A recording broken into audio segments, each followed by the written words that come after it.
के पर भी लेन जात है दुनिया, हमरा ज्ञान किने ना सुनिया।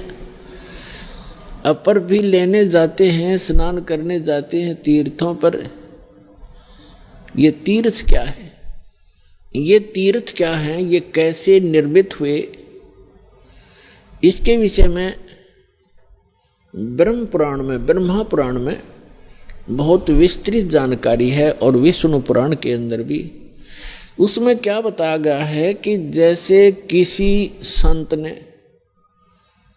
किसी सरोवर के किनारे या दरिया के किनारे बैठकर अपनी सुविधा अनुसार, यानी जल की आवश्यकता होती है अधिकतर जीव को नहाने पीने वस्त्र आदि धोने के लिए, और साथ में फिर भक्ति करते हैं, उनके किनारे बैठ कर के उन्होंने अपने अनुष्ठान किए।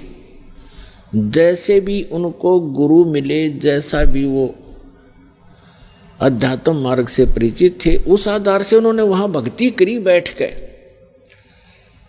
और वहाँ से जो साधना उन्होंने की, उस साधना अनुसार अपना शरीर त्याग करके वो चले गए उस लोक को, उस स्थान को प्राप्त कर गए जहाँ की उसने साधना की थी।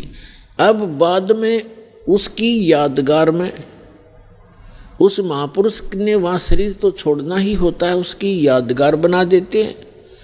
और फिर शेष जो जनता होती है वो उससे प्रभावित होती है, क्योंकि वो साधना करते करते अपनी उस पूंजी में से अन्य किसी को आशीर्वाद, दुआ या बद दुआ दे करके वो प्रभावित अवश्य कर लेता है, जिस कारण से वहाँ की जनता, आसपास की जनता उस साधक से बहुत प्रभावित हो जाती है। उसके बाद उसकी मृत्यु के उपरांत वहाँ एक उसकी समाधि बना देते हैं, वहाँ पूजाएं शुरू कर देते हैं और फिर उसको वहाँ उसके मत्था टेकने लग जाते हैं और उसको तीर्थ नाम दे दिया जाता है।